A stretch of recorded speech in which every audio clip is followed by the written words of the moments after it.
What's up, you guys? Nick the Hedgehog's in the house. Now, welcome to another React episode. So, today we're gonna react to, Exposing Dory by the film Theorists. Now, that guy, he's gonna tell some theories about, Finding Nemo, what's, gonna be behind all this. So, without any further ado, let's give it a shot. Oh. It's not. Hold on. Just. There we go.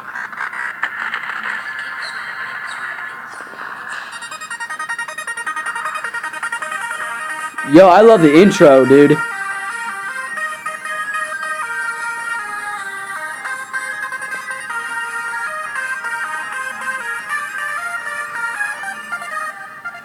Hello, Internet! Welcome to Film Theory, the show that swears it won't subject you to a bunch of fish puns in this episode. Yeah. Were I to do that, it would be a turtle disaster. Oh, sorry, I didn't do that on purpose.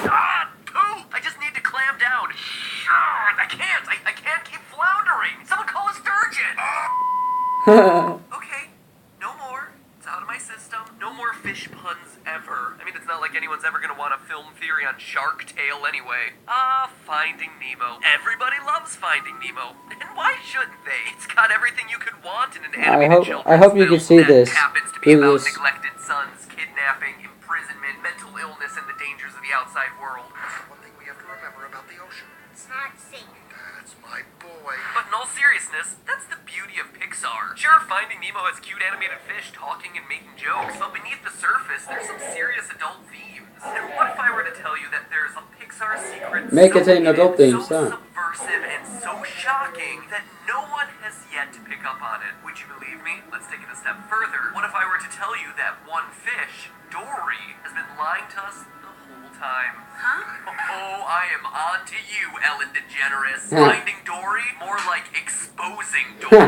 The truth is coming out. Yep. Throughout Finding Nemo, small fish, against all odds, outsmart bigger predators. Nemo is constantly told that he simply isn't strong enough to swim in the ocean. You know you can't swim well. Yet in the end, it's Nemo's ability to swim that saves him from being caught by the humans. That's true. Marlin, a small clownfish no one takes seriously, becomes a legend amongst aquatic life after surviving encounters with sharks, jellyfish, and whales. It's such an important theme to this movie that it even appears in the closing credits. The tiniest, most nervous fish of them all, Blenny, turns the tables on the sharp-fanged anglerfish, devouring it Whoa. in one swift bite. The film Didn't boils see that down coming. to one central idea. Don't judge people, or in this case, fish, on appearance alone. And if there's one fish that stands out from the pack, the most vulnerable of all, it's Dory. At first glance, it's easy to dismiss her. She suffers from short-term memory loss, and as such, she has no concept of where she is at any given point in time. She just wanders around haphazardly from place to place, sort of like the animated Star fish Wars. version of Mr. Bean. Just keep swimming.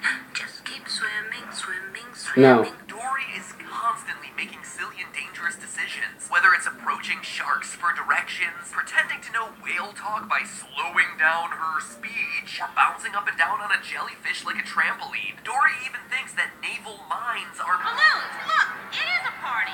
Who would ever take this fish seriously? Yeah. Yet the results tell a completely different story. If you look just at what Dory accomplishes, she's actually the most competent and knowledgeable fish in the film. Dory successfully barters with the sharks, controlling them via a vegetarian support group. She may not know what naval mines are, but she sure knows how to shoot a missile out of a downed submarine. She's the only fish that can read English, and the only fish that speaks whale. Because, yeah, slowing down her speech was actually the correct way to do it. She's the fish that knows to duck when she sees a seagull, and, most importantly of all, the fish that actually finds Nemo and reunites him with his father. So how do you reconcile Dory's naive personality with her shrewd resume? The answer lies far in the past. Ancient Rome, in fact. Ancient Hear Rome. me out. That sounds weird, but hear me out. Claudius was the Roman emperor from 41 to 54 AD.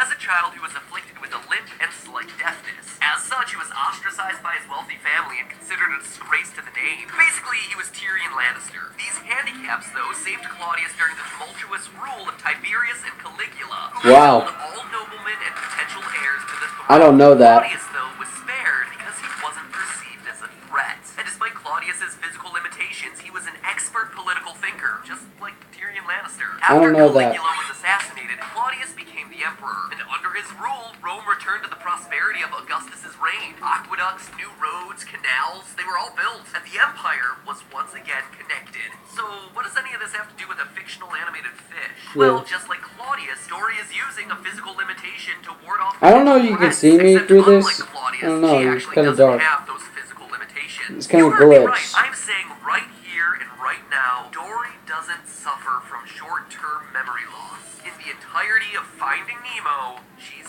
faking it. Don't let that wide-eyed, freckled face fool you. By applying our knowledge of the normal symptoms for short-term memory loss to Dory, we can find cracks in her so-called story. It's time that Dory flop like a fish. There are actually two main forms of amnesia, retrograde and anterograde. In retrograde amnesia, a person forgets everything that's happened before an injury or accident. Someone suffering from retrograde amnesia can still form new memories. However, memories created prior to the injury are lost. This is typically caused by head trauma to the brain, in particular the hippocampus, which encodes new memories. Think of retrograde as the Bourne identity of amnesia. After Jason Bourne is shot and left for dead, he has no recollection of who he is or what happened. People suffering from retrograde amnesia can recall general knowledge, but not specifics. So in the case of Jason Bourne, he can still remember how to kill a man with a hand towel, but he can't remember the name of the man who taught him how to kill a man with a hand towel. The second type of amnesia, anterograde, is commonly referred to as short-term memory loss, and this is the form of amnesia that Dory supposedly suffers from. In anterograde amnesia, a person is unable to create new memories following a traumatic event. Long-term memories before that event, however, remain intact. A person with anterograde amnesia may be able to remember their high school mascot, but they'll be unable to tell you what they just had for lunch 20 minutes ago.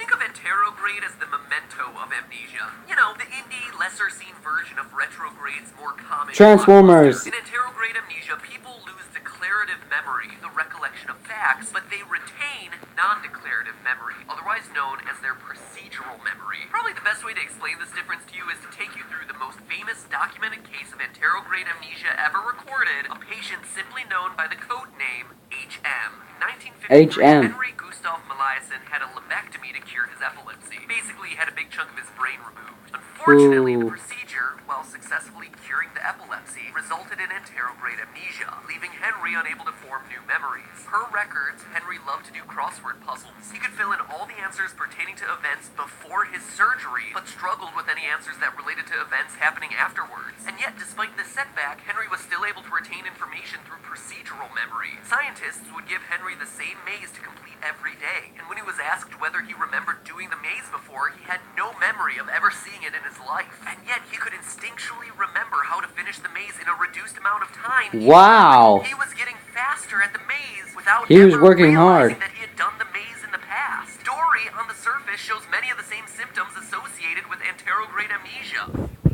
To the boat that took Nemo, she keeps forgetting who he is. Stop following me, okay? A person's name would fall under declarative memory, so it makes sense that Dory keeps forgetting Marlin. In fact, Dory consistently has trouble with names, calling Nemo Fabio, Chico, Bingo, Harpo, and Elmo. But never his actual name. Dory also struggles to remember events that have just occurred. While they're being chased by sharks, midway through their escape, she forgets that she's being chased at all. When Dory and Marlin lose the scuba mask, Dory can't remember what they lost. All these instances are consistent with short-term memory loss, just like patient HM. That being said, Dory does show a strange knack for remembering particular phrases, especially our personal motto. Just keep swimming, just keep swimming. I hate that Dory motto. can even remember the address Nemo's being kept at. Hey, Sherman 42 Wallaby Way City.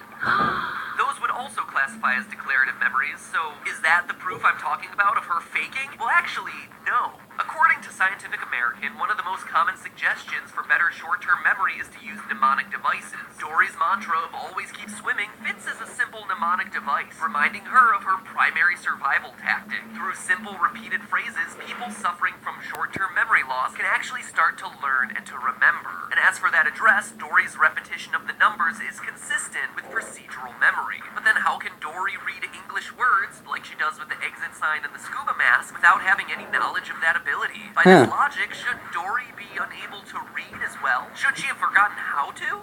Well, she knows how to there are read. actually multiple instances of anterograde amnesiacs learning to play an instrument. In these cases, the amnesiac has no recollection of learning the instrument, but when asked to play, they can do so extremely well. This is because instruments are learned through repeated practice. Thank you. Procedural memory. Think of how HM can't remember finishing the maze every day, but when they ask him to do it again, he can complete it much quicker than the day before. Thus, there's a scientific precedent for Dory being able to read while still not remembering that she can in the first place. You Well, can read? I can read? That's right, I can read! of course. Pretty much every single one of Dory's accomplishments can be attributed to procedural memory. She knows how to speak whale, avoid seagulls, read, all because she's done so before. Dory wouldn't remember that she has these abilities, but instinctually, she would still know how to do them. So then what am I doing calling Dory a liar? Who am I kidding? I just spent an entire episode arguing against myself. Maybe Dory does suffer from interrograde amnesia. Everything seems to check out. I guess sometimes a children's film about talking animated fish is simply just a children's film about talking animated fish. Dory, you're free to swim away. Hi, I'm Dory. I suffer from short-term memory loss. Okay, true, I forget things almost instantly. It runs in my family. Swimming, just keep wait in. A boat? Hey, I've seen a boat. Oh, I knew it. Hey, I've seen a boat. Hey, I've seen a boat. Hey, I've seen a boat. Seen a boat. Seen a boat. Seen a boat. How could Dory remember the boats, but then forget meeting Marlin? The boat wouldn't fall under procedural memory. Dory seeing a boat would be a fact, a declarative memory. And if Dory truly has interrograde amnesia, like all declarative memories, she should have forgotten it just like she forgets Marlin's name over and over again. It doesn't add up. The only way for this to make sense is that Dory has been faking it the whole time. I know. Looks like I was right all along, and I've got even more proof next time. But in the meantime, remember, that's just a theory. A film theory. And cut. Just keep subscribing. So that was the film theorist exposing Dory part 1. So yeah, more Mega Man 8 episodes, will be coming up really soon. So I hope you enjoyed this video, and remember, videos are always lucky. I'll keep you entertained. So comment, link, like, and subscribe for more Nick the Hedgehog videos. And Nick the Hedgehog signing off.